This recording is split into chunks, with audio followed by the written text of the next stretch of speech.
Republican Seniors of Minnesota, a group of seasoned seniors that learn and discuss issues important to all Minnesotans, featuring guest speakers with traditional conservative values, plus Republican candidates at all levels, pledging strength and optimism.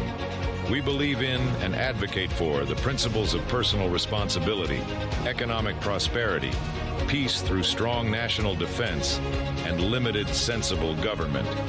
Republican Seniors of Minnesota. It's not the years in your life, but the life in your years.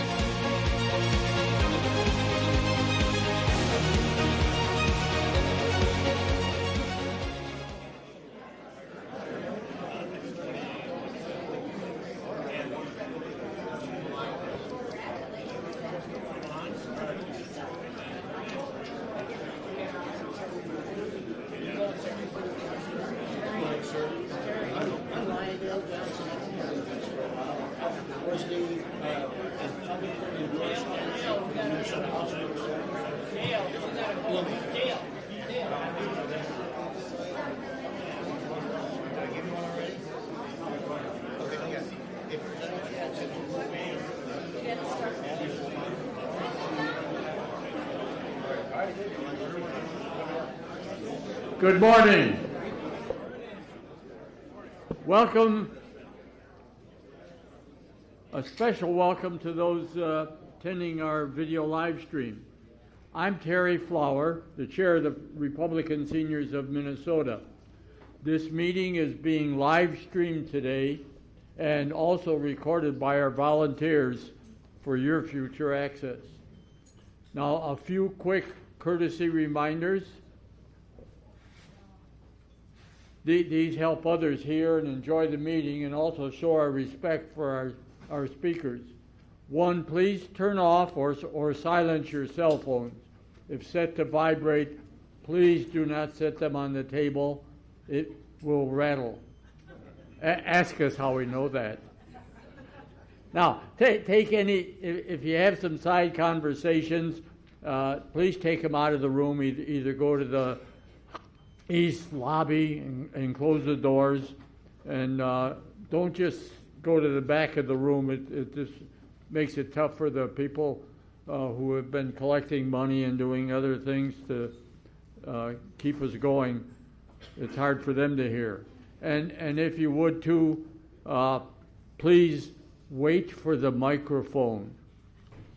This is a large room, and the microphone enables everyone to hear your comments. The area closest to the beverage table is off camera. So if you're planning to move to if you would plan to move to the center aisle, if you're seated over there, so that our live stream attendees can see you as well when you're using the microphone. Just a quick sound check. Are you able to hear me in the back of the room? Cool. Okay. And if at any time you're having difficulty hearing, Mike Lehman, our past president, once removed, he's handling the soundboard today, and he'll make sure everyone can hear. Now, if you would please join me in an opening prayer.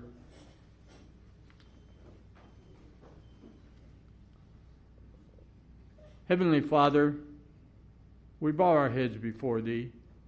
You are our Creator, our Sustainer, and our Redeemer. Thank you for bringing us safely together, and bless not just the members attending this meeting as we renew friendships and bring us to understand the complex issues facing our Western civilization, but bless our speakers so they can share openly and accurately, and often missed knowledge that can help us to know you and do your will. And keep us safe until we meet again next month. We praise you, Father. May your grace and peace be with us all. In your holy name we pray. Amen. Thank you. We'd like to acknowledge our military veterans and active or retired police officers, first responders. Will those people please stand and be recognized?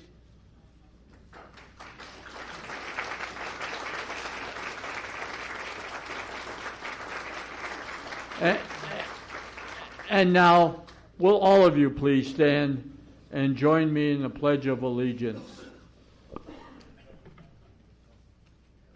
I pledge allegiance to the flag of the United States of America and to the republic for which it stands, one nation under God, indivisible, with liberty and justice for all. Please be seated. Thank you.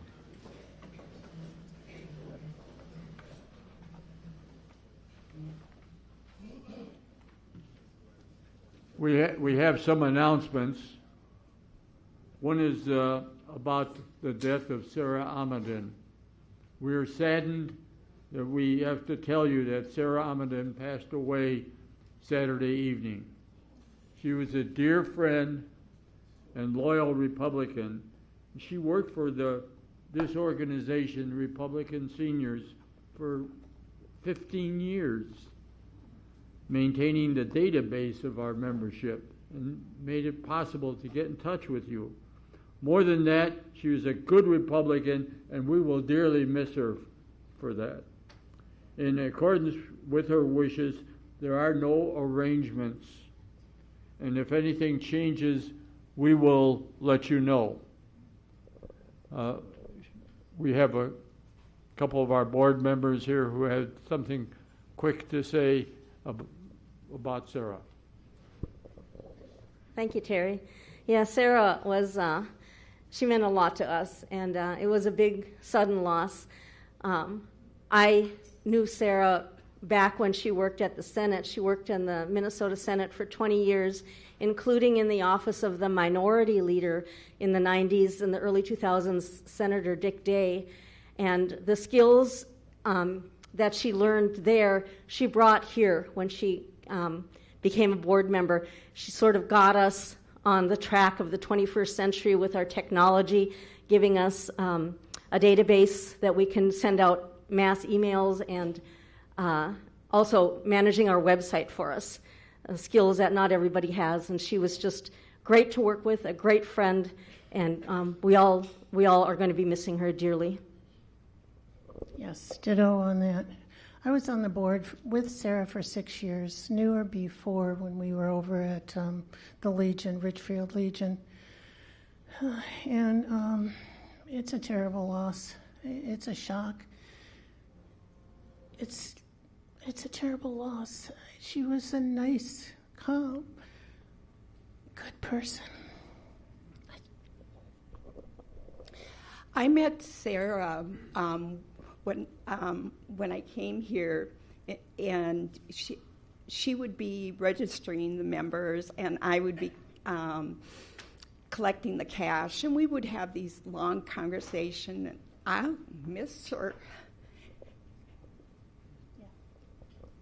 And she's in a better place where she will not be in pain anymore.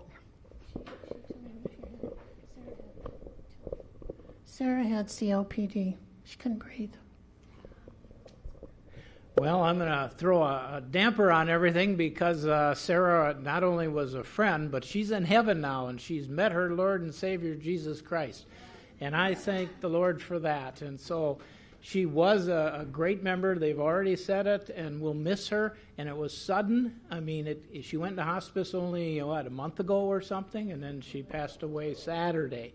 Anyways, we will miss her, but we'll remember that she's now with the Lord. So we thank God for that. Thank you.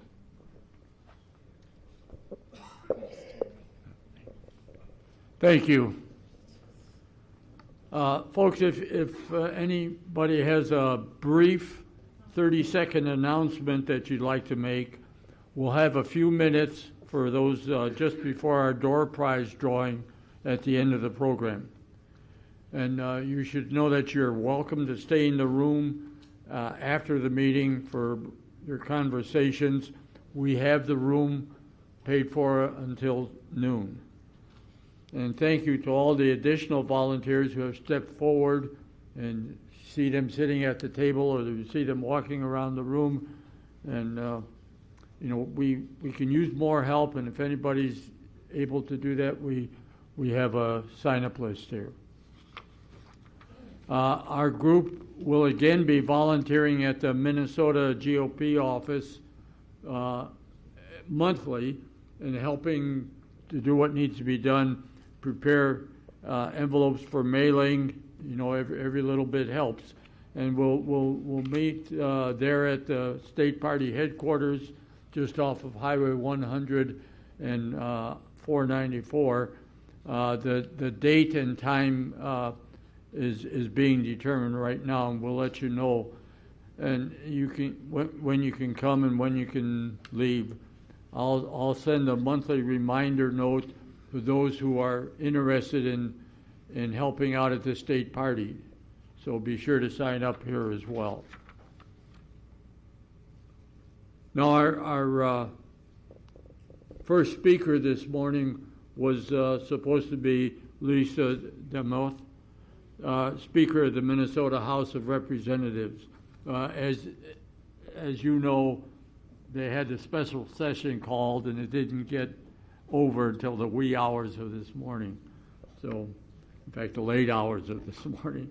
And so she's not able to give us the straight word from the elephant's mouth. But we'll get that again in perhaps next month or the month after. She has agreed to come on down and help us. But it is our pleasure, though, to invite Jennifer DeJournett is the executive director of the state party, and she's here to just share us about what's going on on that hill, I guess. Hi. Well, thank you guys for letting me come. I always appreciate getting a chance to talk to the seniors. One of our most successful affiliates that we have in the Republican Party's affiliate program. My name's Jen DeJournett. I know you guys have known me over the years in different capacities that I've come to speak with you. And I'm just going to briefly talk about the 2026 Victory Plan. And then Jill has a note about the volunteer opportunity. I believe she said next Monday, actually. And then if you have any questions, I'm more than happy to answer anything that you have. So I've been involved in the Republican Party for over 20 years. I have been involved in all levels of the party and all levels of campaigns, from my own campaign, which I've 5-time elected official myself, all the way up to presidential level work in the state of Minnesota. And I've taken all that experience and I've brought it into the state party. We've kind of worked on doging it, quite frankly, right? So when we got into the state party's office, the first thing my boss, Chairman Alex Plekich, who is a Marine, and Deputy Chair Donna Bergstrom, also a Marine, said, look at this party's operation from top to bottom and get us on a path that we can be effective, that we can win races. Because as you know, some races we've been very successful at, and other races on a statewide basis, we've come super duper close, like within 8,435 votes, but just not able to tip the tide. So they said, look at every single piece of it. Nothing is sacred around here. You can look at everything, make sure it's effective, it's efficient, and donors' money is actually going to win races, and every penny. So I did. And you can kind of know that I've been doing that work for the past 5 months, because every so often you hear some grumbles around. But, when you clean a house, as my mom said, you got to move some fridges, get the dust out from everywhere, and at the end of the day, when it's all said and done, you feel good because the work was done. And that's what we've been doing. So we've done a lot of work. We've cut things that are unnecessary. We've condensed things that haven't made sense.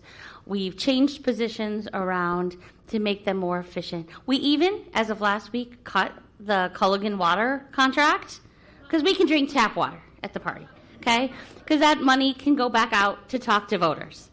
So I've got some good news after 5 months, and those of you who are state central delegates will hear a lot more over the weekend. But the first thing is our southeast suburban metro field office is on the verge of opening. That's, if you think about the geography of it, it sort of kind of encompasses approximately what CD2 looks like, but it's the southeast. We were looking at an office in Egan. I think we're probably going to have to move it around, but we're going to open that soon, hopefully this month in June. That'll be the fastest opening of a field office focused on 2026 that's happened. We're going to open it up, and we're going to stay open through the election. We've also onboarded, he starts on Thursday, a dedicated state field office field person in that same, who's going to be responsible solely for that geography. So you might be hearing from him. His name is Sebastian. He worked in the Senate, and he was a former intern for us when I started in January. And his job is to do a bunch of outreach. Work with the local units, talk to current House and Senate elected officials, reach out to various communities, be the one-stop shop for anything out in there. And he's going to start working immediately. He's full-time. The next field office that we're opening is kind of a moving of the state party headquarters. I'm super excited about it. We're going to move the state party headquarters, and we're moving it west, out into western Hennepin County, and we're going to expand it to include a field office for CD3, an actual campaign office that's functional, that's meant to work like a political operation. And we're going to bring on another state field staffer for CD3 / Western Hennepin County kind of area. So it's more geography based than elected official race. So think Western Hennepin County, kind of up and down that pike. And again, that person's job is to talk to all the House and Senate members, all the local units, know where all the events are, really help coordinate all volunteer efforts in that geography. The next staffer that we're going to bring on after we get CD3 all situated, which is near and dear to my heart because that's where I live, is out in eastern suburbs. That's, I think, Woodbury. Because last time I checked, there was a senator out there that had a little bit of a trouble. I don't know, 4 a.m., whatever the time was, going into people's things, and for some reason thinks that's a good idea. So I'm thinking, my friends in Woodbury, and if you remember, like me, we used to win those areas out there, right? Well, why are we winning them again? Well, we got to start the work now, because the path to 2026 starts now. So we're going to onboard a state field staffer. Her name is Jenny, I believe, and she's going to be part-time, full-time, still working that out with her. And she's going to start. She's out on a family trip right now, and she'll be starting as soon as we can get her feet on the ground. And that work's going to start. So if you think about that, the fastest operation to go take back the suburbs, basically in a solid ring, is already in progress. That's part of our 2026 victory plan. Our friends in CD5 already have a field house clubhouse. They tell me I cannot call any field house the clubhouse because that's their nickname for their thing. And they've been doing a lot of good work too. Now, for those of you who live out in greater Minnesota, our victory plan doesn't forget you, right? We know, just like we've done in past election years, every single Republican vote has to come in. And we're going to work on chasing those in with an aggressive voter identification project, and then we're going to go bring them in 85% onto Election Day. We're not going to wait to start any of this work next year, after the state fair, after Labor Day, like we've been kind of traditionally doing it. Winning doesn't start next year. Winning starts this year. We have to do all this work before we even know who our 5 statewide candidates are going to be. Because when we endorse them, and there will be a state convention, and there will be endorsed candidates coming out of there, we need to hand them a hot baton. We need to give them a dowry of work that we all did together so they can take that ball and they can run it all across to the field line or whatever the football reference you want it to be. Because too often what happens is those candidates, while they're working to earn our support and earn our affection of whether or not we're going to endorse them or not, then they got to start their campaign from scratch and then try to run and try to win. Well, they're tired, and it doesn't work. So what we have to do before we endorse them is we've got to start that work now so that by the time we endorse them, they can just keep on running on top of the work that we've done. Now, every campaign and every election work takes money. And I know we've been building ourselves from scratch from day one. We've been working on relooking at our direct mail program, our digital program, all of those things. They are all up and running right now. And I've got a great team with me that has helped me build our victory plan. So much so, our plan is so strong that the RNC has already invested in the state of Minnesota. They are paid for our voter contact program. They started that June 1. That is one of the fastest startups that they have, and they are helping us build and strengthen our victory program through their GROW program, and we've already crossed their On the Rise checkoff, heading to their leader circle right now. So, who are the great people that have helping me? So obviously I'm the executive director. I was given this position by Chairman Plakage, who's been an amazing boss. Our director of communication is Noah Rowan. So if you're an affiliate and you want to have some communications go out, or any of your local units need help with that, please reach out to me. I'll connect you with Noah, and he's more than happy to help you. So if you've got a pesky Democrat in your area doing something silly, let us know, and we want to highlight that. Our Director of Operations and Finance is Jenna Dix. You might know her. She was the former state party secretary. She also worked with me on past campaigns, and she's brilliant. She's helping keep our operations in good order, putting us into best practice, and really making sure all of our things. She's also in charge of the Elephant Club. The next great person we have is Jill Vojkovic Labs. She's the Director of Outreach Strategies. And she is just brilliant in political strategy and has been helping me quite with that. And our Southeast Field Office staffer, his name is Sebastian. He's wonderful. So if you live out in that neck of the woods, you will get to know him well. And then today, after this, I'm meeting our state party intern, Nathan. So you might see him in the office. He's actually a chemical engineer, a student from, he's going to be a junior next year. So he's going to be great too. So we're slowly building up, and we are getting us solid with a solid singular focus. Our job at the state party is to get the state party's operation ready and prepared to win in 2026. Every single person on my team, Noah, Jill, and Jenna, and myself, have all come within less than a half of a percentage point, or close to that, to winning a statewide race and being on a team that almost did it. So every single person on that team wants this win so bad because we've felt it and we've come right on the edge. So some of those, like I said, some of those improvements we're making, we're modernizing our efforts, we're getting rid of things that don't work and making things effective and efficient. But technology and improvements can only take us so far. And I'll kind of leave you with this to kind of ruminate. We can have the best technology on the planet. We can have a really great strategy on paper. But eventually, what happens is races are won in communities all across the state by people who people know reaching out to someone who would not vote, but for you, got them to do it. We could never be the expert in any community across the state.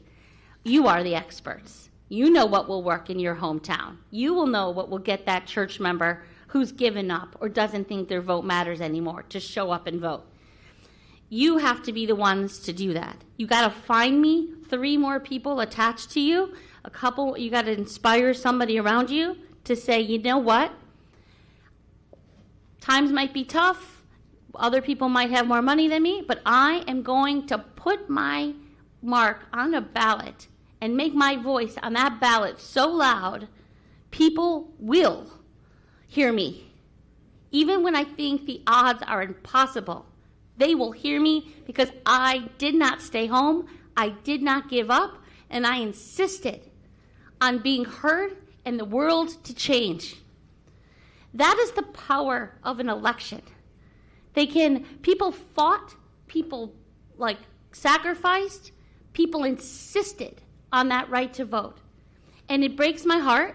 In 2022, for example, 22,000 conservatives in the state left their ballots on the table. That was 2 statewide wins. An auditor that could have chased fraud and waste and abuse, and an attorney general that could have prosecuted the waste, fraud, and abuse. We had those wins. They were right there. All we had to do was go grab that ring and take it. So I promised myself in 2022 that if I had the chance, I would refuse to yield. I would give every bit of my soul to fight to win 4 years later for those next set of candidates. So I leave you with this. Want the win more than anything. Okay? It doesn't do any good to talk. It makes everything to do to act. In small ways and in big. So we ask for your help to help us. Give us some grace when we mess up or when we don't do things fast enough or whatever. But raise your hand, insist the person next to you vote, and then go make a difference in your communities. And thank you very much. Bye-bye.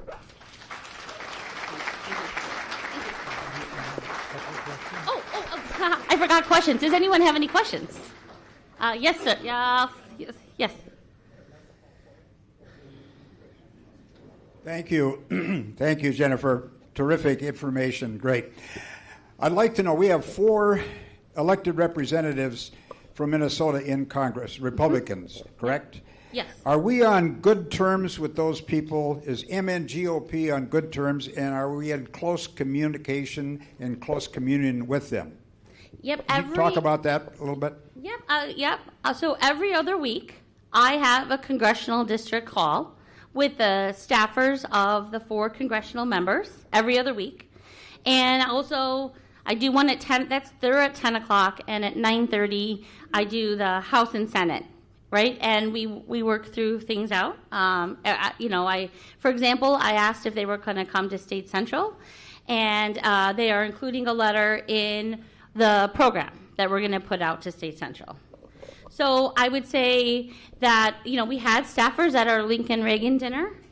And I like, this funny part about Twitter and all this community gossip is people like to cause a little stir the pot.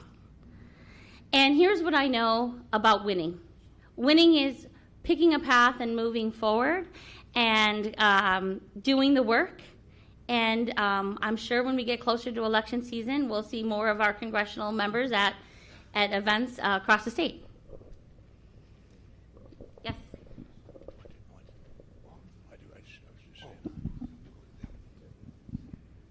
Oh, is there any other questions? Yes, right here. Oh, yeah, go ahead. Yeah, I'm just wondering if there is a plan to mentor younger folks to run, because it seems like the other party, like Nathan Coulter, he was on the Bloomington Council for years and years, and that's kind of how they bring people along. I haven't really seen that in our party, so I'm just wondering if there's, some forward thinking. So that's sort of what we're kind of starting to use our state field staffers to do. So Sebastian, it was involved with the College Republicans quite heavily, so part of his tasks for me are going to be reaching out and rebuilding the College Republican program. Nathan, the intern, he is a current college student. And then I got reached out. I did a speech in Minnetonka the other day, and a nice high schooler reached out to me, and she asked if she could help develop a program. So I have a long history of mentoring people and bringing them along. And so this summer I thought, well, let's spend some time, to your point, to talk to those younger people about what do you need to see, what would be beneficial to you, how do you all communicate, and what do you think would be most effective. So I'm kind of adding that little field of cohorts in there. Well, we also, I haven't onboarded this yet, but we're going to start hopefully soon. There's an individual that will be helping us with a training program for local offices. And I am, like I said, I've been a locally elected official myself for 12 years. And she's going to help redevelop that program to recreate a better pipeline. Just a follow-up question then. Is there any thought of creating a shadow program so that, people can shadow those who are in the legislature right now? That's a really great. I just think that would be really, really, really helpful. Yeah, that would be really, really great. And I think we also could do a better job at helping people understand of the opportunities. For example, so my daughter Claire was a Minnesota Page this summer, part of the Page program. And when I gave a speech at a high school just the other day about getting involved in politics, it was a bipartisan panel. The Democrats were there, and I was there. I asked, and these are kids that would be more inclined to get involved because that was part of the program they're in. I asked them, how many of you in the room knew that there was a Minnesota Page program that you could have applied to and spend a week at the legislature and learning all about that? And nobody's hands went up. And I was kind of taken aback by that, actually. And so through that one speech, for example, that I gave, again, one of the kids came up and said, hey, I'd like to actually interview, and I didn't know that about X, Y, and Z. So I think it does take some time. And now that we've cleared I would say the first quarter where we had some repair work to do in terms of our internal operations, we can now start to expand outwards.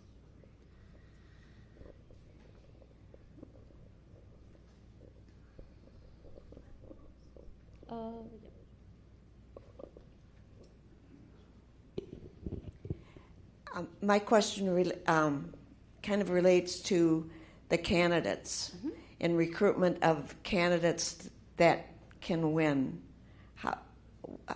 What's the party's role in trying to recruit?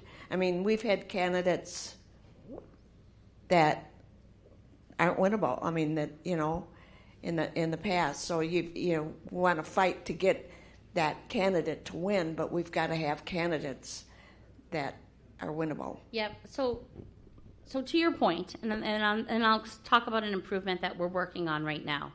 The only point of a political party at a state party's operation, because that's the hat I'm wearing right now, is to focus on winning. You can have the best ideas, but if you can't win, you don't get a gavel, you can't do something. Your opponent could be a complete goofball, but if they win, they get to do stuff. So that is always the forefront of my mind. As we traveled the state and we talked about not only our recruitment process, but also our endorsement process and our vetting process, I also had an opportunity to reach out to the Republican National Committee and have conversations with them and learn what other states that are winning have been doing. And one of the things I talked to them about was, as candidates are going through our system, the old way that we were doing things, we were just giving everybody and their brother everything at the same time. Other states weren't doing that. Other states, like Wisconsin and a few others, were setting up a clear set of criteria, tiers, as you go through the line. As you complete each step, you get more and more things. Because at the end of the day, if you hit all 5 levels, then everybody in the room knows, hey, this is a professional operation. This operation has a finance plan. This operation has a victory plan. I may not agree with it, but they do. They've done all the things you'd expect a candidate that's trying to win a statewide office has accomplished. And as they cross each tier, they should do it. Now I'm working on it. I'm going to present it to the chairman, and then he's going to present it to others to make sure that we can then launch it. A qualified professional team should be able to hit all 5 levels pretty easily. A team that needs to do some work internally should maybe get to level 3 easy, and then 4 and 5 would probably push them to be better and stronger. Because at the end of the day, we want to end our endorsement process with a candidate that we all consent to according to our rules, and more importantly, a candidate that's prepared to go fight and win, and that's ready to do it. That takes a little bit of having candid conversations along the way with those teams. I had one the other day. This team was whining about that I didn't send them something, and I had to remind them, having been on a statewide team, it is your job to reach out. It's your job to get information. It's your job to reach out too. So this is a give and take here. You have to do some things. So we're working on that internally, and I'm hoping to roll that out soon. It won't be ready for this Saturday at State Central, but because it needs a few pieces of input along the way. But I think you will all like it. Like I said, Wisconsin has one, Alaska has it, California has it, and a bunch of other states. And it becomes something that candidates fight to earn because they get a little like, it's sort of similar to, have you ever guys heard of the Congressional's Young Gun program where they hit different levels? It's sort of aligned with that. And I was actually surprised when I talked to the Republican National Committee about all the things we could have been doing for our candidates along the way that we haven't because we just didn't know because nobody thought to ask. So I'm kind of excited about it, but good point. I guess one more. I guess this is the last one, then I guess I'm getting the hook. Well, the last 22 when we had was that when we had a governor yes. candidate? Yep. 2022. Yep. I just remember hearing and seeing the candidate, and I wasn't too impressed. But then one day on the radio, I heard this man speaking, and I thought, who is this guy? And it was him. And I couldn't figure out why he was different when he should have been his best in front of someone. And so, I mean, does someone help a candidate with that? Yep, they usually have, usually the teams usually have, a professional staff around them. Right. And having worked a statewide team in 2022, I was on the auditor's race at the time. A good functioning team and the candidate work really well together. They push each other to be better. They give each other good feedback. They give each other things that they need to improve, whether it's their speeches or whether it's fundraising or whether it's operations, so that by the time the candidate and its team hits its full stride, which is in the start of balloting in September, because that happens in Minnesota, that everybody should be firing. So it wouldn't surprise me if in May, when there's a state convention, you'd be like, oh, wow, by the time I saw this candidate in August, gosh, they're a lot better than I saw them in May. That wouldn't surprise me because they've had that opportunity to give more speeches and get stronger and stronger and stronger and stronger as they go like a crescendo. So that wouldn't surprise me. But there are people that help them. Depends what level of race they're running, whether it's if at the House or Senate level, the caucuses work really well with their candidates to kind of get them up to speed. On the statewide level, whether it's U.S. Senate or Congress, they usually have general consultants and people that help them get them better. So if that answers your question. And it just seems like the Democrats call people out when there's something wrong or happens, and it doesn't seem like the Republicans do that. Oh, there's a lot of people calling each other out right now. I don't know. Just yeah. Well, I just want to thank you guys again. I'm going to leave a couple business cards in the back, but my email's pretty easy. It's on the website, on the state party's website, but it's just Jennifer@MNGOP.com. If you have an idea or a suggestion or something we can do better, what I love even more is the suggestion, but I also like the opportunity for you to suggest how can you help. You know, whether it's helping us fundraise to find someone to do that work, whether it's I'm going to pull together 3 people and we're going to take this on as a project and make it better. Because that's what sometimes it takes. You making the difference or you stepping up to do that. So thank you very much, and I really appreciate the opportunity to speak to you today. Thanks. Thank you. Thank you.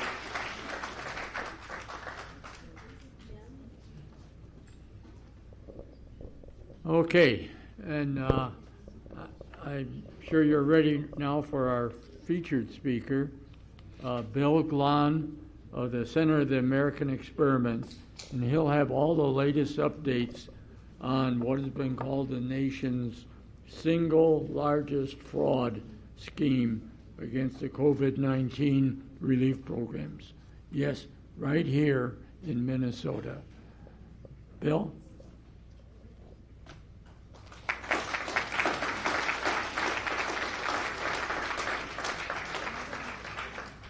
Thanks, Terry. Can everybody hear me in the back? That's always. Can everybody hear me in the back? All right, let me try this. Bill Glahn, Center of the American Experiment, and I'm going to do this now, or otherwise Peter will not forgive me. We have magazines, our latest edition of our magazine, in the back of the room for free. So before you leave, please take a copy of it. So before I get going, I'm sorry to hear about Sara. She was a volunteer on my House campaign a dozen years ago, Glahn for House 49A. Great to see a lot of people in the room who are either donors on that campaign or volunteers on that campaign, or in Al's case, both. So appreciate all of that help that I got way back when. Sorry to hear about Sara. That was sad. Don Patton, wanted to thank him personally for helping arrange my appearance here before you today. So what I'm going to talk about is the fraud, and I think it's great. We have the Stop the Fraud here on the notes. And Terry was right. We have the largest single fraud ever committed against a COVID-19 program right here in Minnesota. So our former U.S. Attorney for Minnesota, a man named Andy Lugar, he was appointed by Joe Biden. He had previously been appointed by Barack Obama. You would think he was probably the least likely guy to really take on the fraud here in Minnesota, but he did. And in his exit interview, I think it was with KSTP Channel 5, he sat down and talked about his work as U.S. Attorney for Minnesota, and he had the quote of the day, which was, "Minnesota has a fraud problem." He noted that fraud happened against COVID programs all over America, but the Feeding Our Future fraud happened here in Minnesota. I'm familiar with fraud that happened in Alabama against the program. Lots of other states had fraud against this particular Free Food for Children program run out of the federal government and through our state Department of Education. Other states had this, but nothing on the scale that we had in Minnesota. So I'll get back to that a little bit.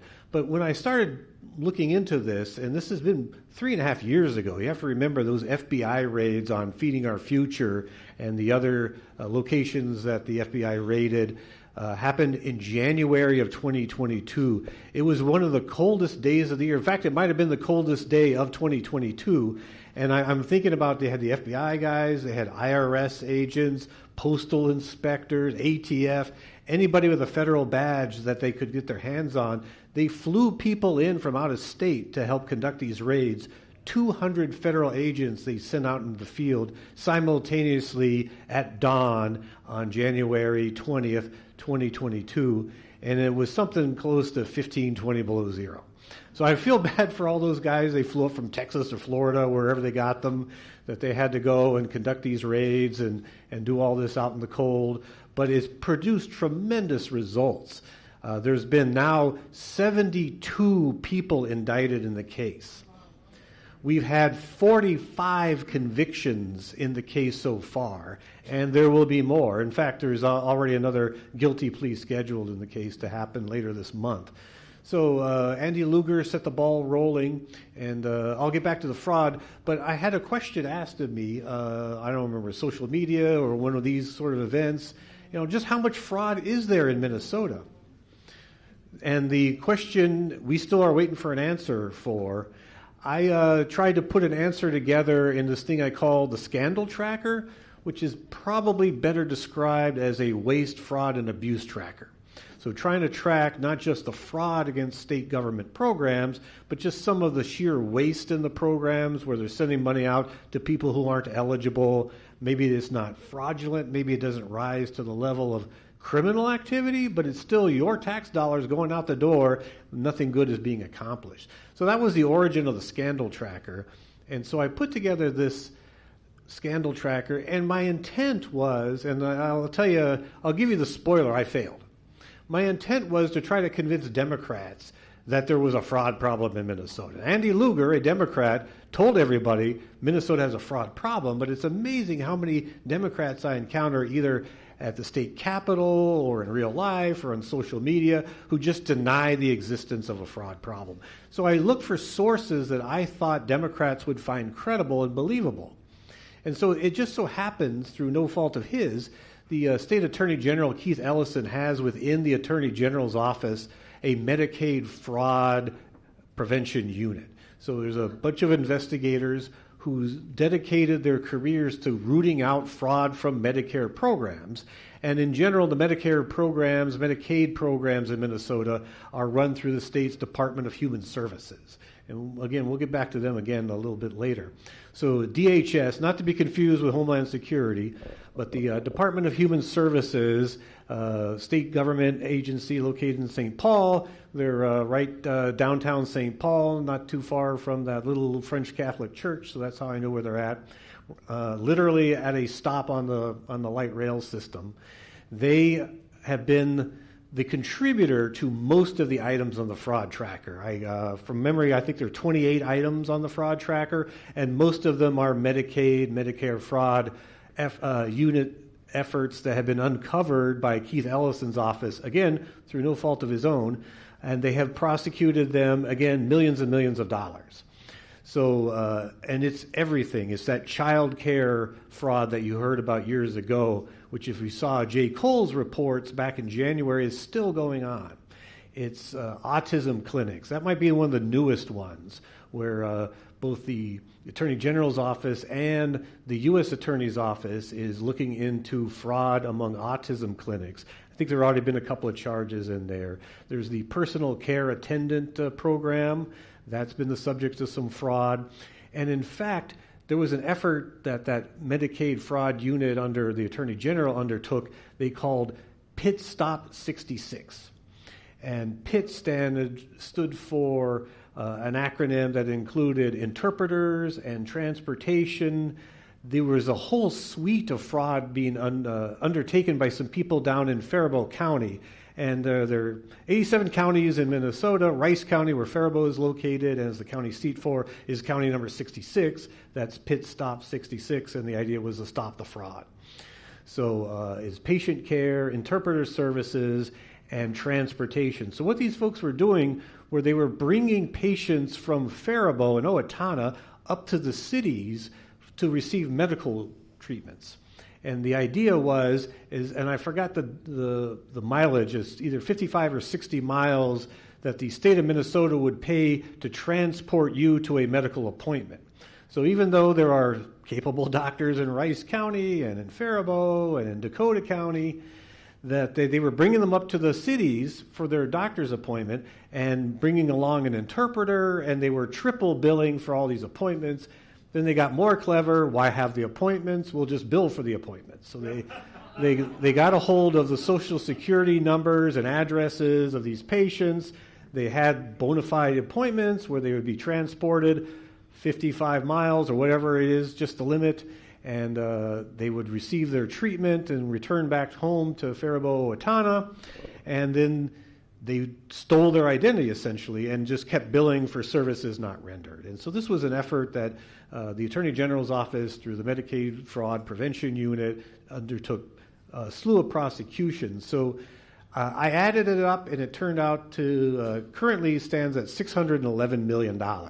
And that's going back over the 5 years. And the reason I cut it off there, I wanted to show the amount of fraud taking place on the watch of Attorney General Keith Ellison and Governor Tim Walz. So I went back to the date that the two of them took office and then added up all of the fraud cases where I had bona fide, solid proof of prosecutions through the Attorney General's office, prosecutions through the U.S. Attorney's office, believe it or not, some prosecutions through the Hennepin County's Attorney's office. I know I'm amazed as you are.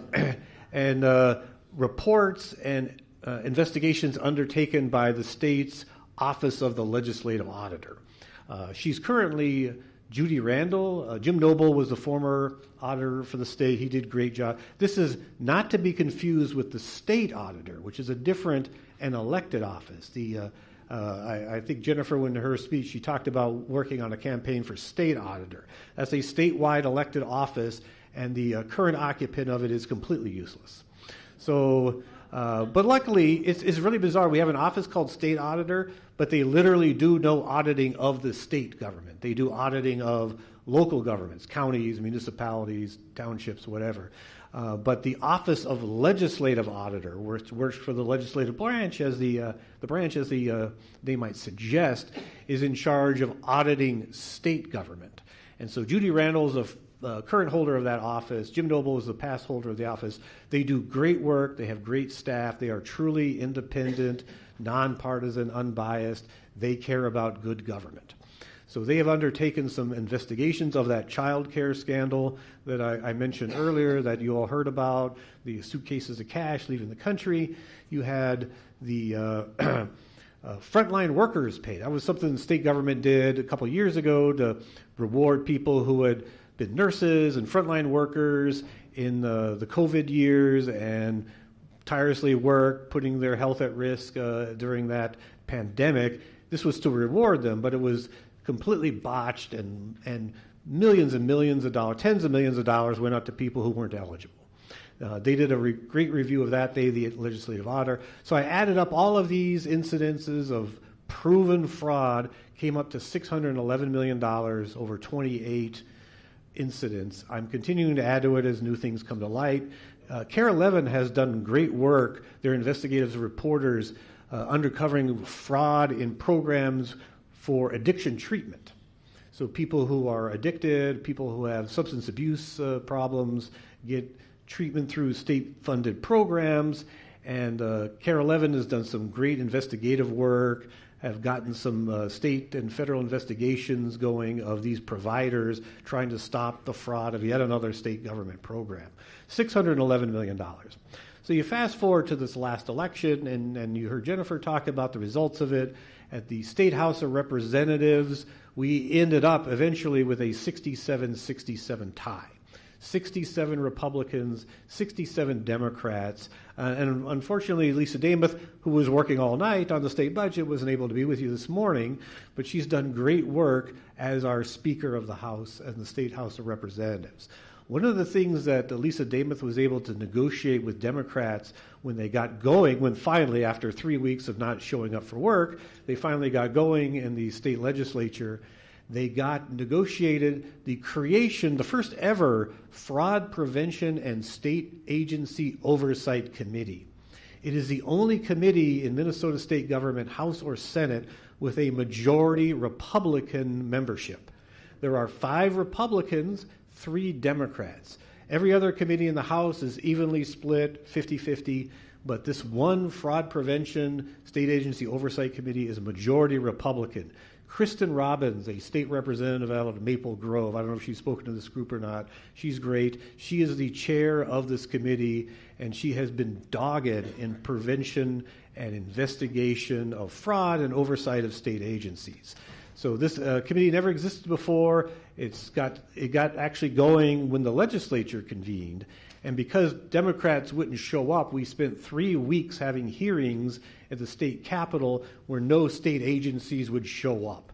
They were honoring the picket line of the Democrats and refused to show up and answer questions of this duly organized committee. And so again, when they finally did have the Democrats show up and convene the legislature for reals and started this committee again, the agencies would show up. But just characteristic of how Republicans run things, it's a Republican-led committee, just like this Republican group here. They start on time and they finish on time. So they gavel in at the appointed hour, they meet at the state capitol, they have their hour and 45-minute hearing. It's right before floor session, so they got to gavel out on time so the legislature can start, or the House can start their floor session on time. So the agencies would just show up, and what do? They filibuster. They go just yak on and on and on. They won't answer questions. They won't provide data. She's had the worst time trying to get data out of all people, the Attorney General of the state of Minnesota. And again, I'll get back to him later. So despite all the obstacles thrown her way, Kristen Robbins has done great work in uncovering fraud, investigating fraud, putting the feet to the fire of state commissioners and representatives of the governor about why he won't fight fraud. So she's done great work. The committee has done great work. I was honored to be invited as a witness at one of their hearings, and I was the only witness that day, and I was invited for the purpose of presenting the fraud tracker to the committee. Again, 5 Republicans, 3 Democrats. The Democrats did not believe the fraud tracker. They tried to nitpick the numbers. They actually tried to conclude that I had exaggerated the level of fraud going on in state government. They say that some of the items I included on the list weren't really fraud. Well, again, it's the fraud, waste, and abuse tracker, trying to calculate how much money has been spent by state government, your tax dollars, on stuff that's not providing any benefits to anybody. So they believe that I've exaggerated the problem. The problem is way, way smaller than I think it is. Or it's already been addressed, or they've fixed that already. COVID's over, the fraud's over. The feds took care of all that with all those prosecutions. And so it's just amazing. I probably haven't caught a tenth of it. You know, you want to know how much fraud's going on in state government over the last 5 years? Probably add a 0 to my number, and you're going to get close to what the number is. So they weren't buying it. They don't believe fraud's a problem. And in fact, the legislature just finished early this morning, a few hours ago, one of the biggest missed opportunities, and I'm not blaming the Republicans for this. This is an amazing story. One of the big initiatives to fight fraud in Minnesota was the creation of a statewide Office of Inspector General. So this would be a person who had authority and a staff and investigators and lawyers who could go and investigate any program in state government where your tax dollars are being handed out. They could cut across agencies. They wouldn't have to deal with the bureaucracy inside each agency. You remember the child care scandal at the Department of Human Services. I keep coming back to this. They still have an inspector general. The inspector general at the program or in the agency at the time of the child care scandal, the child care assistance program scandal, was a woman named Carolyn Ham. And she just didn't investigate. She didn't think there was a thing to investigate, so she didn't investigate. So these inspector general positions are only as good as the personnel that fill them. But again, this was an idea that had support from the governor, it had support from Democrats, had support from Republicans. It would cut across a lot of the bureaucracy and probably would have resulted in reduced fraud. It would have saved many, many times over the cost of the program, that is the Inspector General office. It passed the state Senate. The state Senate has a 34 to 33 Democrat majority. It passed the state Senate, this bill to create an office of Inspector General for the entire state, 60 to 7. 6-0 to 7. There's nothing that passes state government on a 10-1 vote. You know, everything passes 34-33. Maybe it's 37-32, something like that. Nothing is as lopsided as the vote on that. It had overwhelming support, Democrats and Republicans alike. Democrats in the State House of Representatives wouldn't let it come to a vote. They used their 50-50 or 67-67 cut to prevent a vote from being taken on this Inspector General bill. They said it was going to be too expensive. They said $9 million in that state budget would have broken the state budget and was too much money, and by gosh, they were looking out for you, the taxpayer, and weren't going to waste $9 million on more bureaucrats to go in and investigate fraud. I calculated it, and I don't remember exactly the number, it's like 0.1%. It's a $66 billion budget that they passed a few hours ago. This would have been $9 million. So it's a drop of the bucket. It's not even rounding error. It's below rounding error. But House Democrats thought, oh, this is going to be too much money. All of a sudden, they're fiscal conservatives out of nowhere, and wouldn't let the thing come to a vote, so they gavelled out this morning without creating the Office of Inspector General. They did do a few things, thanks to Kristen Robbins and the Fraud Committee, and Jim Nash, another state representative. He heads the State Government Committee in the House. They got some stuff passed, which to you is all going to sound like common sense. Weren't they already doing this stuff? One of the things is, we found out with Feeding Our Future, the State Department of Education wouldn't shut off the funding to the fraudsters. They knew were fraudsters because they said, well, there's nothing in state law that says that we have to do that. I don't actually believe that's true, but that was their excuse as to why you knew the fraud. Well, we knew the fraud was going on from day one, which is true. They knew the fraud was going on from day one, And then $250 million later, they finally shut off the money. They didn't shut off the money to the fraudsters until the morning of the FBI raids, January of 2022. The fraud began in April of 2020. So almost 2 years they let this thing go on. They said, well, we're powerless to stop it. We have to send the checks out. We know these people are committing fraud, but there's nothing in state law that says we can cut off the money. Well, now there is. It just got passed last night, and either in a few hours or a couple of days, the governor will sign it into law. So the other one was, and the Minnesota Reformer, I don't know if you ever read it because it's a left-wing website. It's a left-wing website here in Minnesota. So I don't think you would agree with about 90% of what they say on the Minnesota Reformer website, but they are virulently anti-fraud for an amazing reason. They are left-wingers who really believe in left-wingery. They think these government programs should work for the people. They don't believe that the money should go to fraudsters. They understand that the money that goes to fraudsters isn't available to help the people in need for whom the program was designed.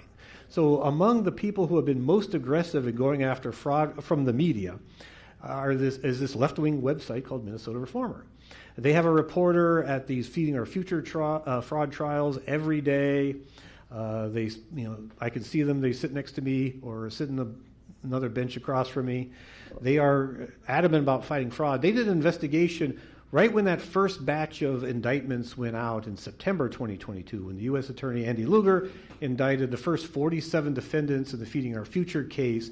They did an investigation where they dug into the business dealings of those 47 and found out that most of them had other businesses getting money out of other government programs. So they were doing the food fraud, but they had a child care business, they had an autism clinic business, they were doing medical transportation, they had an interpreter service, they had some other program or a whole portfolio of programs taking money out of state government. Most of the defendants. So they did an investigation, found that some of them were getting way more money out of these other programs than they were out of the free food program. The Department of Human Services said, well, there's nothing we can do about it because they're defrauding a different government agency. You know, we have our own rules, we have our own processes, and just because you have been indicted in a federal court for stealing money from the Department of Education doesn't mean that we at the Department of Human Services can cut your money off. Well, now they can, because last night they passed the bill. The governor's going to sign it today or tomorrow, and now it'll be legal for these state agencies to talk to one another and share the no-fly list of who the fraudsters are and say, hey, we have this person who got indicted for stealing $5 million from us. Now you should look into their daycare business, or you should look into adult daycare, senior daycare, whatever your program is. They can now talk to each other. So we did a lot of common sense things that we should have been doing all along that let state agencies fight fraud, and hopefully that'll lead to much less fraud. But it's just amazing it's allowed to linger this way. And why? Why is that? The question Judy Randall, the legislative auditor, wondered, and she was asked at a hearing. They did a hearing at the state capitol. It was a joint House-Senate hearing of their audit committees. She testified, and they asked her, you did this report where you studied how the Department of Education did, or in this case did not, oversee Feeding Our Future. $250 million went out the door. What went wrong? And her answer was very thoughtful. She said they don't have a compliance mentality, that they see themselves as in the business of helping people, and that doing the investigations and the bureaucracy and the box checking is just obstacles between that agency and getting free food or health care or whatever it is to the people in need. They don't see themselves as in the compliance business. They don't see themselves as being in the regulatory business. They see themselves as being social workers. We're trying to help people. And, if some fraud happens along the way, it's less important that fraud occurs and more important that people get helped. I think you can do both, but Judy Randall thinks you can do both, but that's not the mentality, and that mentality comes from the top down. So if the governor hasn't set a priority on fighting fraud. If the Commissioner of Education, the Commissioner of Human Services hasn't put a priority on fighting fraud, the rank and file bureaucrats in these agencies aren't going to be spending their time fighting fraud. They're going to do what is rewarded, what gets you promoted, what gets you raises. And if fighting fraud is something that's career ending, the person, the whistleblower in that child care, they ruined his career, they ruined his life. So that's just their circle the wagons, shoot the messenger. You know, you're harming the enterprise, the agency, by being a whistleblower, by speaking out. Whistleblower protections was in that bill too, so that'll help people, encourage them to come forward. But we have a long ways to go. But that Inspector General thing, we did a poll at Center of the American Experiment. 72% of Minnesotans support the idea of creating an Office of Inspector General to fight fraud. There aren't many things you can get Minnesotans 72% of to agree on a thing. So we pulled a lot of other stuff, and I won't give spoilers for you. A lot of stuff you think should be 80-20, 90-10, 70-30, or like 55-45. But we had 72% of the people support the idea of fighting fraud through the Office of Inspector General. And so I just want to give you a few stats about Defeating Our Future. I mentioned we just had the 72nd person who was indicted in the case. A very unusual one in that she worked through area churches. Baptist churches was her, and I don't know if these Baptist churches were aware that she had signed them up for her fraud, because apparently out of all the $1.5 million that she stole from state government, she only spent $2,000 on food. So it's just amazing. And so I mentioned through the 2 trials, they've had 2 courtroom trials. They had 7 convictions over those 2 trials. You remember the first trial had the offshoot. The original was so successful, they had a spin-off series of the bribery case where they had the Hallmark gift bag of $120,000 in cash. As a complete aside, I was very disappointed by how little space in that Hallmark gift bag $120,000 of cash takes up. I thought it would fill it up to the brim, but it was just like 3 inches at the bottom of the bag. So a gal tried to bribe a juror in the original case with $120,000. Luckily, the juror, when she got home and found the bag full of cash, she called the city cops, who called the FBI. And so as a spinoff of that first trial, 5 individuals have been charged with the bribery of a federal official, because that's what bribing a juror is. And I believe the last of those 5 are going to plead guilty here this month. So the 45 convictions in the case, either through guilty pleas or at trial, doesn't include the 5 people who are going to or already have pled guilty in the bribery case. So we just had a trial be completed a couple of months ago. The ringleader, Amy Bach, she was convicted on all charges. The largest single food vendor in her network, the Safari Restaurant of South Minneapolis, the owner of that was convicted something like 21 counts. We've only had 3 or 4 sentences handed down in the case. The largest or longest was 17.5 years.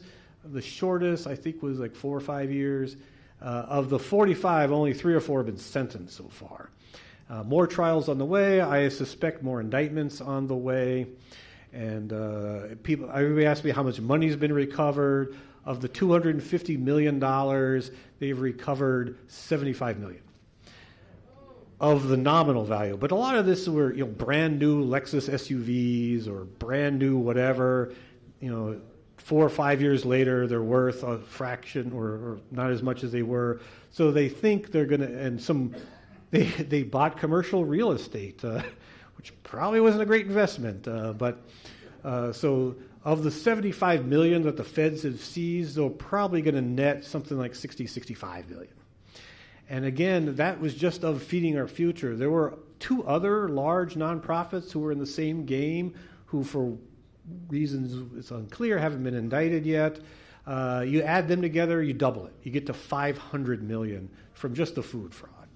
And there are probably more indictments. In fact, the lead prosecutor of these fraud cases, all the fraud cases, but most significantly the Feeding Our Future fraud cases, is a man named Joseph Thompson. And you might have seen the other day Donald Trump nominated him to be the acting the U.S. Attorney. Trump's nominated another man to be the permanent U.S. Attorney, but that's going through the U.S. Senate, and that'll take some time. So for the next 4 months, as acting U.S. Attorney, Trump rewarded the guy who prosecuted all that fraud with being the acting U.S. Attorney. So those are just some thoughts off the top of my head. Al gave me the signal that my time's running out, but I did want to do some questions. So I'm not sure how that works. There's going to be a microphone brought around the room.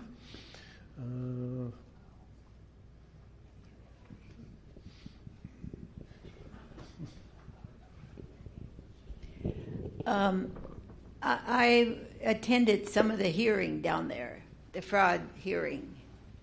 Amy Bach and Salam, I think it was. Yeah. And I was surprised at the lack of interest by people. I mean, there was a courtroom, but there were, I mean, it was never full the days I was there. Also, you know, why hasn't there been more focus on the Somali community through all of this? Because all of them, except for Amy Bach, are Somali. And I mean, America brought them to our country 20 years ago. I live South Minneapolis. I've been in many Somali homes. And to see some of the what they did portrayed at court with the homes and the cars and the money. And then I discovered that there was a building right across the street from where I live that they used as one of the sites for saying that they were feeding 3,000 kids out of their day. Well, that's baloney.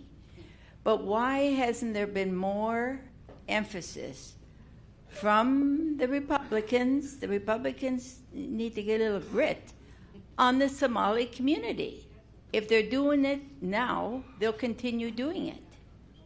And I didn't see that at all. The second question, do you know when the sentencing is going to be for Amy Bach and her accomplice? My guess is she'll be probably sentenced later this summer. There's a process they undertake. It's not like you see in the TVs and the movies where they pronounce the verdict and then the sentence is immediately pronounced in the next breath. That's not how it works with at least not in federal court. They have the verdict and then the judge pronounces the sentence, but there's a process that usually takes at a minimum weeks, maybe months to grind through. But Amy Bach is in jail right now. She was taken into custody. I don't know if you were there for the last day. She was taken into custody along with Salim Saeed immediately after the trial. They have not seen the light of day since. So they're serving their sentence now. So they'll be credited with this time when they're formally sentenced. But most of the people who have been convicted have been, no, I shouldn't say that. The people who actually have been convicted in courtroom trials are behind bars. The people who have pled guilty are not. Unless they've received their sentences, and a couple of them have. So, but to your other questions, you had a bunch of questions there. Why isn't there more attention to this? And I'm going to blame the media on this. Because the only reason I took up this cause way back when, in January, late January, early February of 2022, is there was a lot of media coverage of those FBI raids. Within 2 days, you didn't hear anything about it. So the whole story vanished. So I started digging into it because I wasn't hearing about it, and I thought, this seems like a pretty big deal. It's $250 million vanished of taxpayer money. Why isn't this a bigger deal? When they had the first trial, they had jurors who were picked for the jury duty who had never heard of this. They had never heard of Feeding Our Future. They had never heard of this fraud. You know, the media just decided it wasn't worth covering. Now, I say that, and I want to give a little shout out to, I wasn't there for every day of the trial, but the Star Tribune had somebody there every single day. Kara Levin, Lou Ragoose was there most days. I mentioned the Minnesota Reformer. Another publication, Sahan Journal, who's focused on the Somali community, had somebody there in the courtroom every day. And their coverage is very, very amazing in that they were exactly your point. This is a black eye on the Somali community. And they were there to report on it every day to their own community. And you think, and I don't know what the number is, and I'm probably going to get it wrong, something like 100,000 people of Somali descent who live in Minnesota, or at least East African There were about, by my estimate, 500 people committing this fraud. 500 people out of 100,000. The people who were my best, I'd call them informers, that's probably not a word, people who would call me with inside information were from the Somali community. They see the same thing. It's their neighbors with brand new cars, brand new homes. They know they didn't get it legitimately. They call me. They call the U.S. Attorney's Office. And so there were way more than 72 people involved, and maybe they won't all be charged. You look at the pattern the U.S. Attorneys followed. Amy Bach, the CEO of Feeding Our Future, Salim Saeed, he was the largest single food provider. His restaurant took something like $15 million out of the program. They've been working down the list in descending order of how much money was stolen. So the people that are being indicted now are the people who stole between $1 and $2 million. It's taken 3.5 years to get to them because it's taken 3.5 years to get these things to trial. The due process you hear about all the time is a very, very slow one. So I hate to tell you this, but if you stole under $500,000, you're probably going to get away with it, just because there aren't enough resources in federal government to get people to trial for that level of theft. So they're going to be working through the $1 million mark, 800,000 are going to get indicted all the way down, but at some point we reach the point of diminishing returns. To put on one of these, and I'm not making this up, one of these 6-week-long trials is got to be multi-million dollars. Just with all the attorneys. Again, because this is a criminal trial, the defendants themselves have court-appointed taxpayer-paid lawyers. So you, the taxpayer, end up get to pay for both sides of it. And it takes forever, and it's super expensive. And you got to think of all the FBI investigations, the IRS investigations of all this. It goes on and on. Yes, sir. Yes, ma'am. Me again. Sorry, folks. Has anyone submitted FOIAs to Keith Ellison to determine whether or not these fraudulent nonprofits were actually registered and legally able to solicit taxpayer and private money?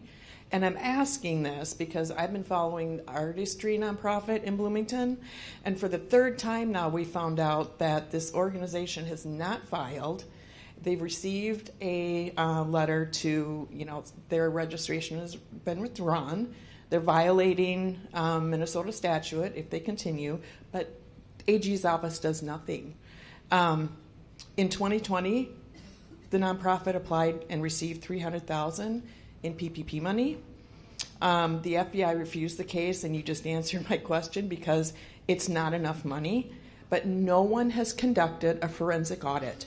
They've received more, maybe not federal money, but they've been getting our taxpayer money. They've been selling tickets. Their budget is like $1 million a year.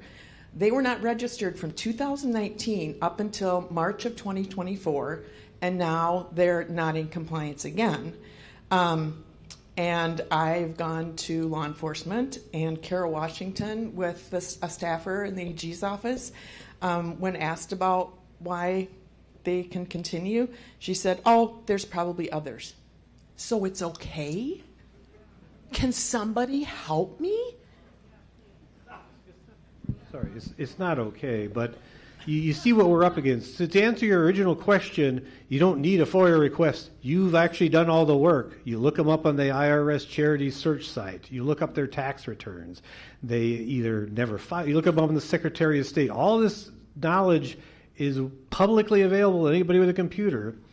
And again, it's the priorities. What is Keith Ellison's priorities?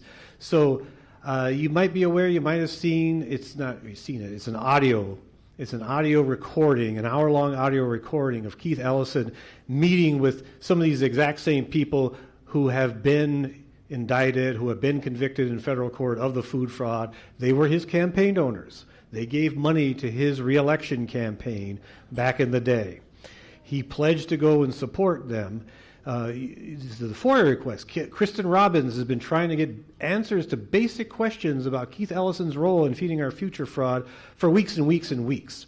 He testified in front of the committee, said, I'll get back to you, I'll get you answers to that. He has not gotten them answers. And again, it's you take him to court, you sue him in court, the process is not your friend. So again, Keith Ellison was meeting with them, taking campaign cash from these very same people who have now been convicted in federal court. He is just not on his priorities, and in fact, maybe not even in his best interest. So, I'm going to bash the media some more.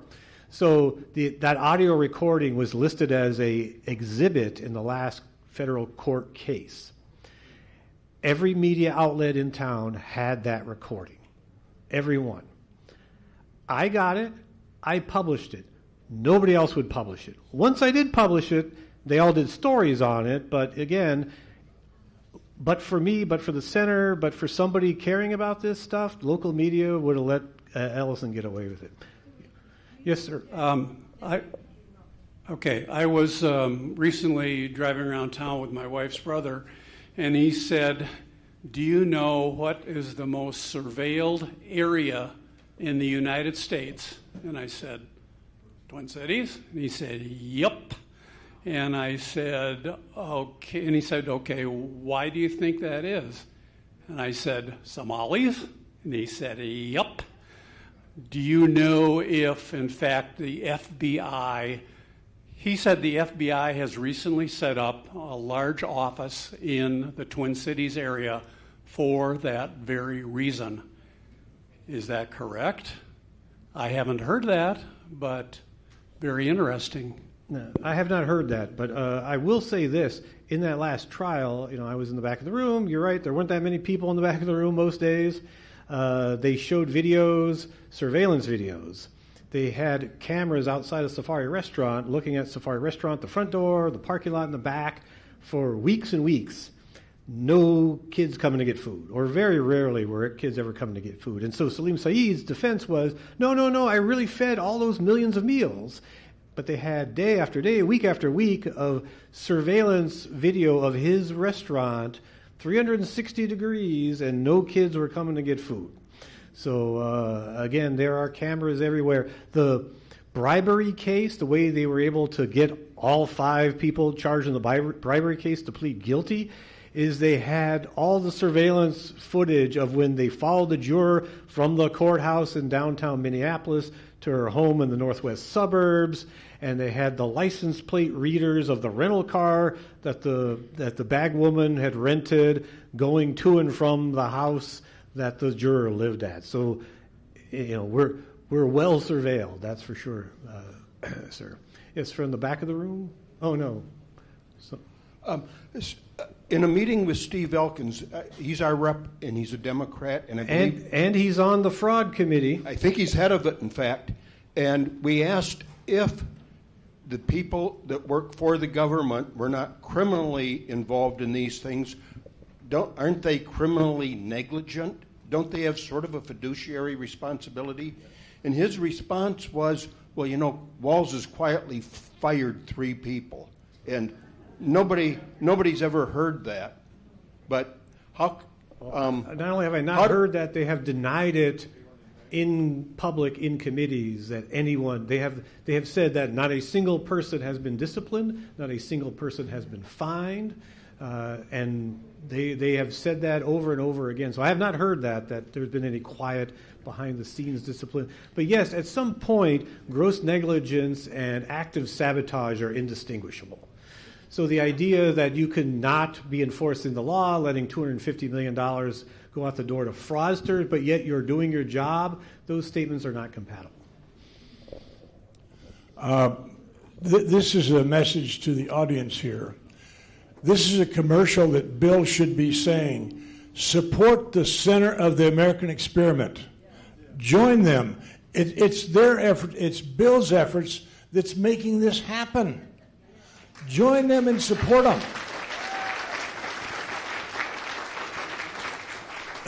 The other thing that makes me angry about this, I'm the guy that works with the board to plan these programs. If you notice, we've got another fraud program coming up in August. The background behind that is I saw a fraud program on Fox. I got an email. I went to Kansas City. Somebody called me from Florida. There's another, Bill, you and I are going to have lunch again, and we're going to get on a conference call with this guy.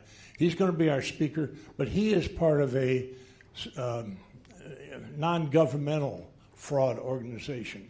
And we've got him scheduled to come up from Florida to help a failing business fraud organization here in Minnesota. So it's not, this fraud thing is against our Western culture. So right. Support Bill and support the center, and see you in August. All right, thanks for that. Again, I'll stick around and answer your question and anybody else's questions. Magazines free in the back of the room. Thanks for inviting me. Thank you, Bill.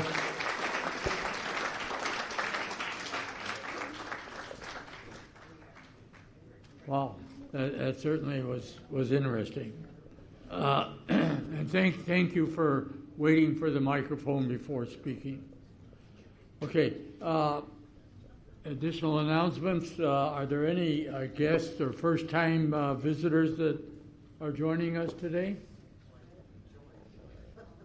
Well, but you're here for your first time. Could you stand up and just tell people who you are? You'd be surprised who knows you. Can you get her a microphone?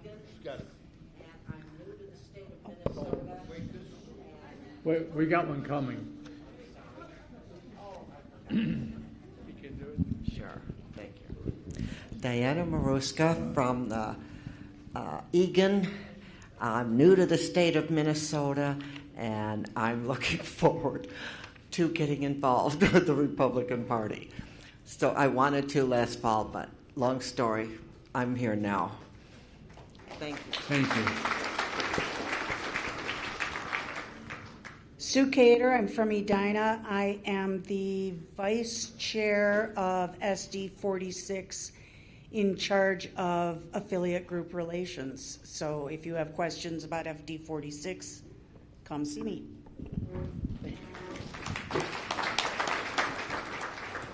My name is Don Stiles. I'm Governor Palenti's former compliance officer, and trying to find out more about what this fraud is all about. Thank you for today. Thank you. Okay, one more in back. Good morning. My name is Adam Davis. I'm the chair for Senate District 39. Includes Columbia Heights, Fridley, Hilltops, Spring Lake Park, St. Anthony, and Southern New Brighton. And I'm glad I was able to attend today. I'd like to invite you guys. We have 3 parades this month. We already had one. Our next one is in Fridley on Thursday. And we also have booths as well as in Columbia Heights. And so just come and see me if you'd like to help volunteer. Thank you. Thank you. There will be a Republican Seniors of Minnesota board meeting immediately following this meeting in the smaller boardroom in the East Hall. And folks, if you would tell a friend or neighbor about the Republican Seniors, you're our best connection to them. If you bring somebody, everybody brought somebody, we double our attendance. I know that can't happen, but we can sure make a dent in it. We've got some business cards and other brochures that are available in the back of the room that you can share with people if you've enjoyed coming here today. Okay, are there any 30-second announcements? We have one in back.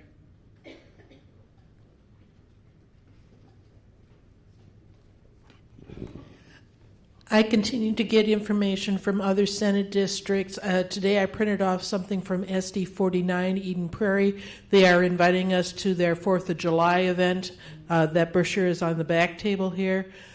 City of Minneapolis, BPOU, is continuing to do a fabulous job of organizing all of the Senate districts within Minneapolis.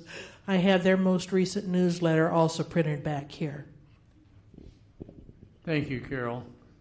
Over on the side.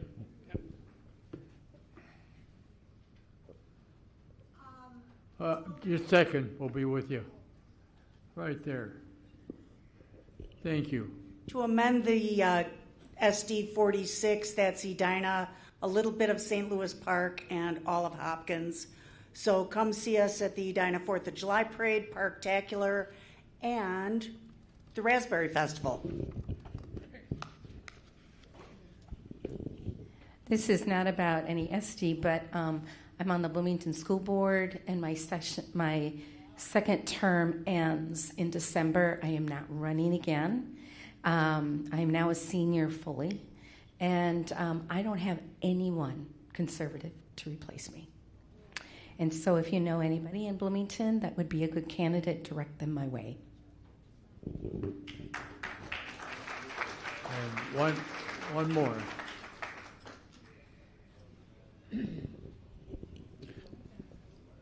If you know who Liz Collin is going to be here in this building downstairs on July 14th. That's a Monday. This is to support SD 51, which is the Republicans for this half of Bloomington. There are reminder cards at the back table. If you've never heard her before, you need to come. If you've heard her before, like the multiple times I have, it's always great. So pick up a card, bring your friends. It's $20 at the door. Information on a card.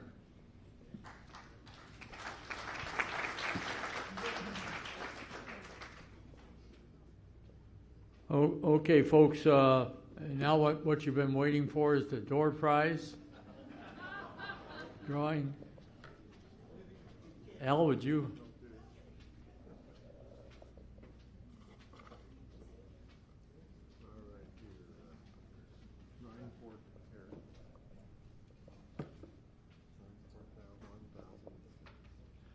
Okay, the last three numbers, 1006.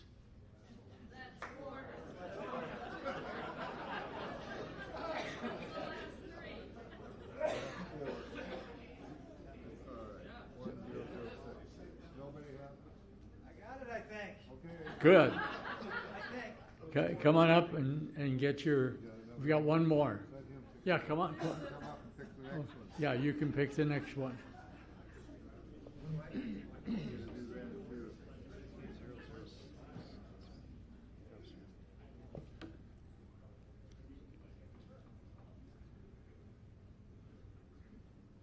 Zero, 2, 8.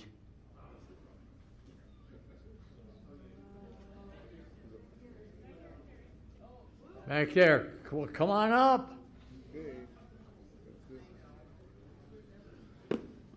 Okay, folks, thank you for coming this morning. We'll see you in July, second Tuesday of July. I think that's the 8th. And God bless you. Have a safe ride home.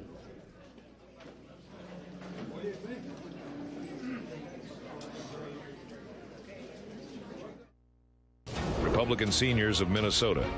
For more information, please visit RepublicanSeniorsMN.com.